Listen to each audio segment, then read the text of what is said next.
Bakundwa b'Imana, nshuti bagenzi, bino samizi umuvyeyi wacu Bikira Mariya, ijwi ry'Imana iwanyu, ijwi ry'Imana iwacu, kaze dusabikanye ijambo ry'Imana ryo kuri uyu wa kabiri w'indwi igiriya 28 mu gihe gisanzwe c'amasabamana ya Eklezia. Ijambo ry'Imana rero dusanga hakurikira igisomwa ca mbere cashwabuwe mwibaruwa umutumwa Paulo yandikiye abaromani mu kigabane ca mbere kuva ku murongo wa 16 gushika ku murongo wa 25. Izaburi y'ukwitsa iryo jambo ry'Imana ni Izaburi 18. Inkuru z'anaho nkuru za mukama wacu Yesu Kristo nkuko twandikiwe na Luka mu kigabane c'11 kuva ku murongo wa 37 gushika ku murongo wa 41. Muzero dutegeyo mpimani tuyagire muri bino bisomwa vyose tugiye gushikirizwa. Ibyo dusoma mwibaruwa umutumwa Paulo yandikiye abaromani.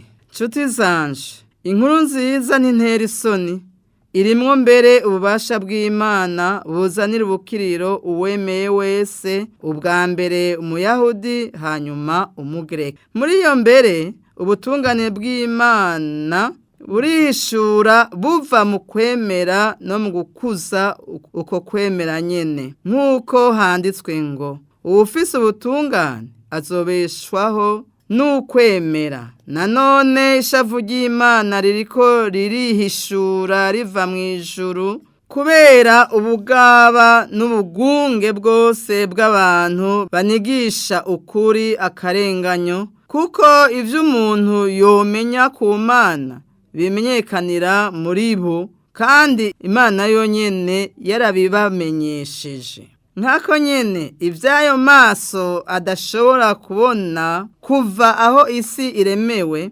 ibiremwa birabigaragaza, arivyo ububasha bwayo n'ubuninahazwa bwayo nyene, maze ntibagire ico bireguza, kuko bamenye Imana ntibayininahaze kandi ngo bayikengurukire nk'Imana nyene, ariko bishinze ivyiyumviro vy'imburakimazi n'imishaha yabo y'imburabwenge icura umwijima. Barise abanyabwenge baca bacika ibijuju, kandi barahinduye ubuninahazwa bw'Imana mu bigereranyo vy'umuntu yagenewe urupfu, mu vy'inyoni, mu vy'ibikoko vy'amaguru ane no mu vy'ibinyogomba. Nico gituma kubera ivyifuzo vy'imishaha yabo Imana yabatereranye ibiterasoni vy'ukonona imibiri yabo, kuko bari bahinduye ukuri kw'Imana mu binyoma, kandi kuko bari basenze ikiremwa bakagikorera mu kibanza c'umuremyi, we akwiye kuninahazwa mu myaka yose. Amen. Iryo ni ijambo ry'umukama.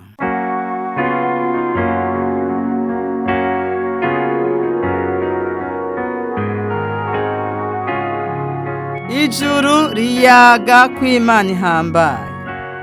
Ijuru riyaga kw'Imana ihambaye. Ijuru riyaga kw'Imana ihambaye. Ikirere kikerekana ivyo yakoze. Uko bukeye uko bwije ivyo bikorwa vy'Imana biravugwa, uko bukeye ivyo bikorwa vy'Imana biramenyeshwa.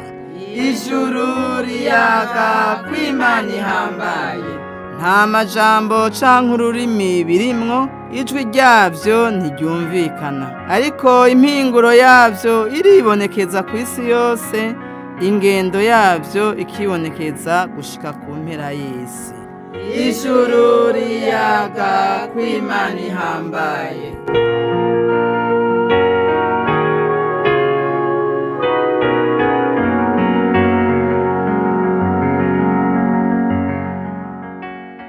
Ivyo dusoma mu nkuru za mukama wacu Yesu Kristo nkuko twayandikiwe na Luka mweranda. Muri irya minsi umufarizayo aratumira Yesu ngo afungure iwe. Araheza Yesu arinjira aricara.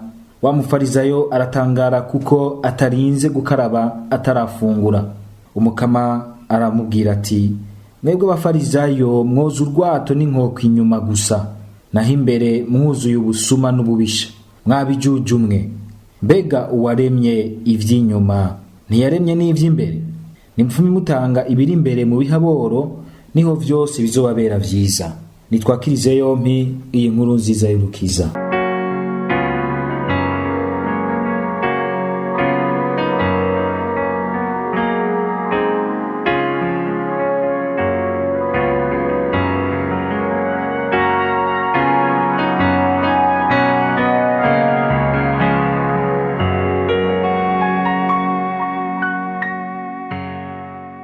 Bavukanye Ntorezimana, mu gisomwa ca mbere Paulo turamwumvise ayagira abaromani atwereka natwe ivyiza bizanana mu nkuru nziza, ubwo bubasha bw'Imana bukora mu buzima bw'uwemera.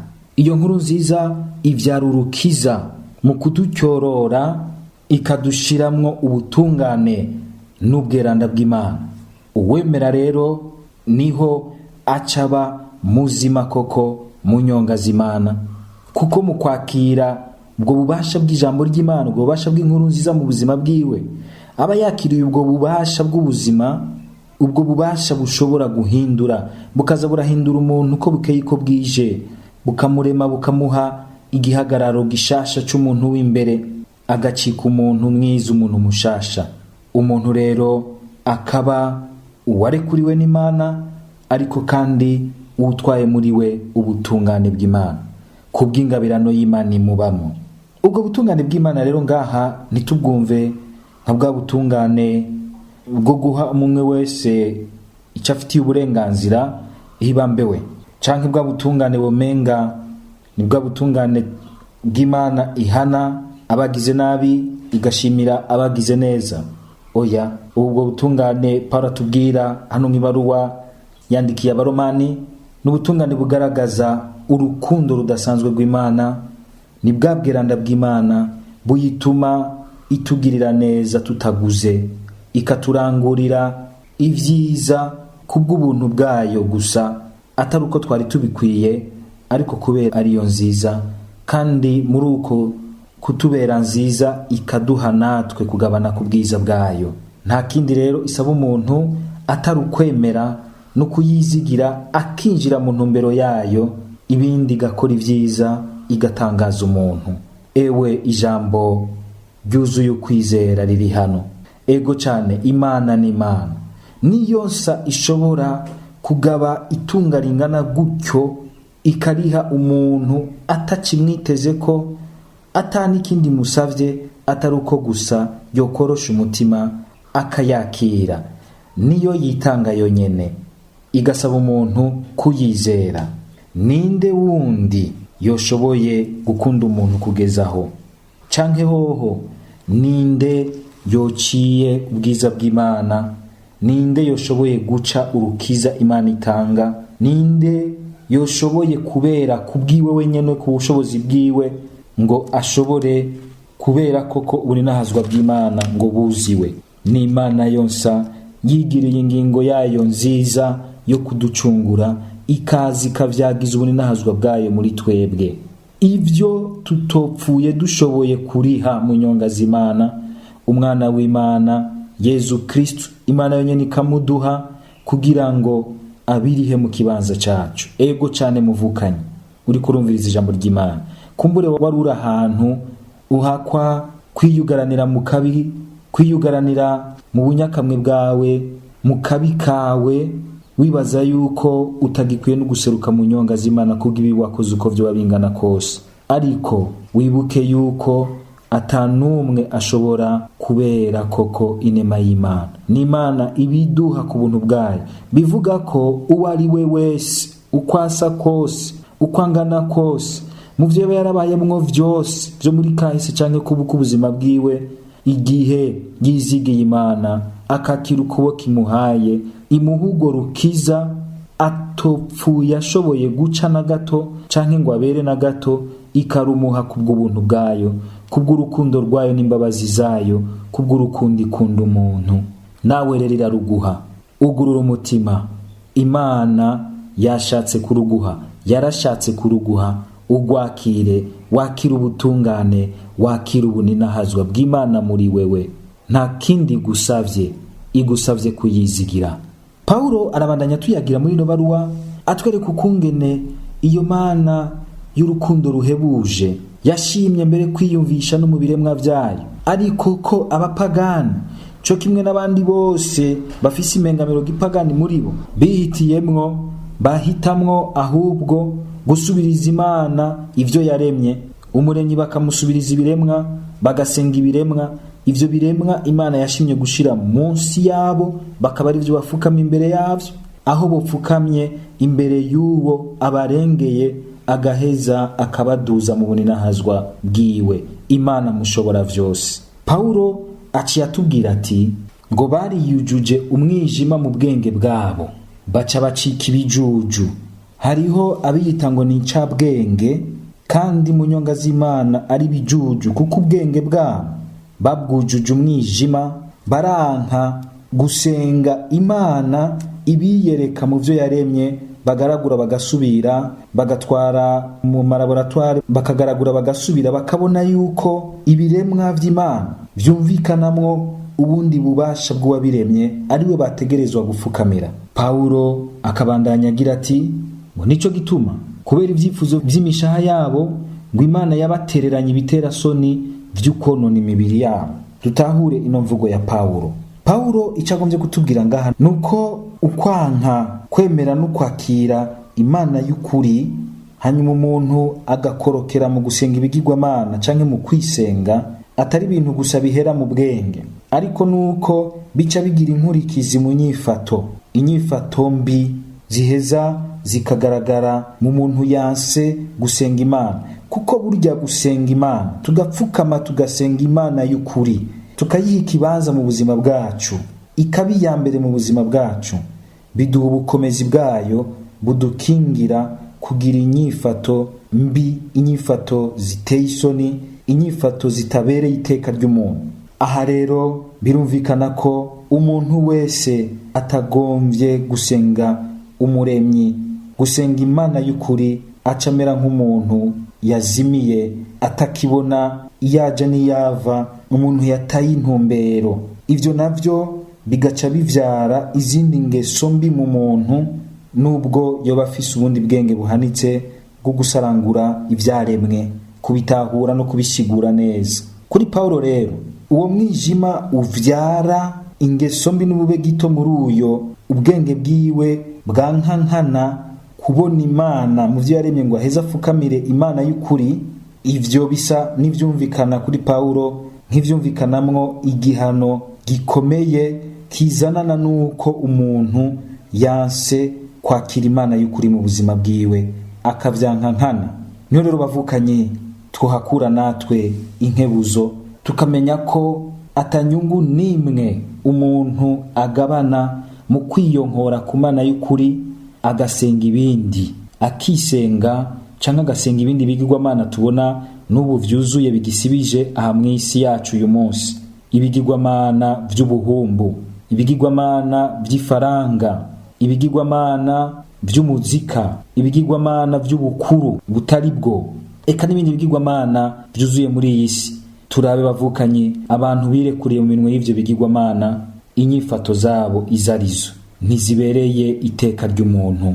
Dusabe natwe rero ubukomezi bw'imbere mu mutima kugira ngo ntitwigere twemera ngo ubwenge butwikirwe n'agapfungu n'ikinyoma n'umwijima gushikaho bishobora gutuma usanga twiyonkoye ku Mana y'ukuri, tukayisubiriza ibigirwamana, tukayisubiriza ibiremwa, canke tukisubiriza mu kibanza cayo. Mu nkuru zano turumvise Yezu atumiwe umufarizayo akitaba ubutumire, ariko inyifato yiwe iratangaje.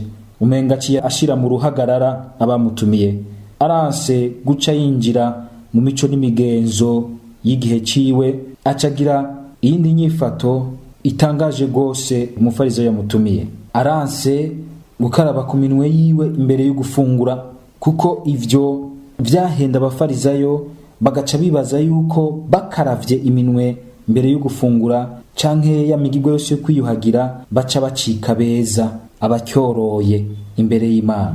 Yezu akabereka ko atari vyo. Mu kugira inyifato nk'iyo itangaje iwe wamutumiye, tuzi yuko umuntu yagutumiye gerageza kwigengesera, ukagerageza kumwereka yuko wamwakiriye, wakiriye ubutumire bwiwe, ugaheza ukagira ibintu ko nawe ubona bigira. Yezu wewe suko ntaje umenga ashashaye, na cane cane iyo sahani nziza bamuteguriye, ntashima uko gusangira guhera hejuru gusa, ariko abantu badasangiye umutima. Arashaka ko bosangira ukumva ibintu kumwe n'Imana, agaca bereka ukuri kw'Imana, akagomba kubahubura muri ubwo bubeshi biyugaraniyemwo, bakibaza yuko bacyoroye imbere y'Imana kuko bicyoroye ivy'inyuma gusa, ngo ariko imbere buzuye ubusuma n'ububisha.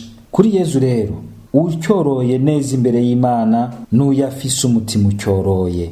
Birababaza Imana, birababaza Yezu gose kubona abantu baheza mu vyo kwicyorora inyuma, mu vyo kwikora inyuma neza, ariko imbere muri bo ari abantu babi, akisiga kumbura gasa neza canke akagira imigwe vyo gusenga biboneka inyuma gusa, ariko imbere muri we yuzuye ububisha, yuzuye ubusuma, ububeshi, yuzuye inzigo, urwanko, amacakubiri.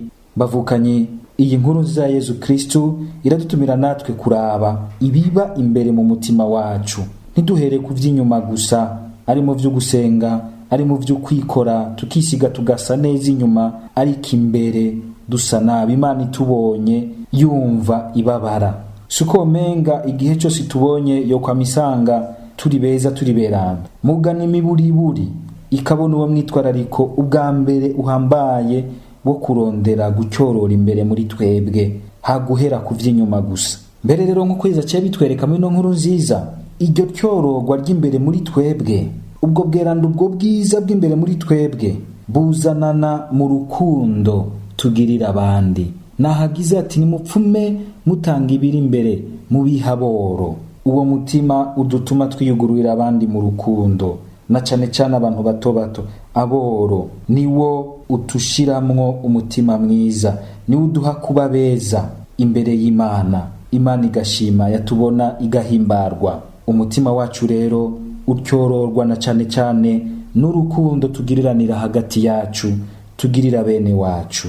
Dusabe Mukama, ese uku gusenga kwacu kutokwigera gucika ivyo gusenga inyuma, kubiboneka inyuma gusa, canke gukurikiza imigirwa n'imigenzo uko tubisabwa. Ese ugusenga kwacu ahubwo koza kuraducyorora uko bukeye ko bwije, mu kudukuza mu rukundo tugirira bene wacu, maze uko dupfukama tugusenga aba ariko tugira igihagararo gisumbirije mu rukundo tugirira bene wacu.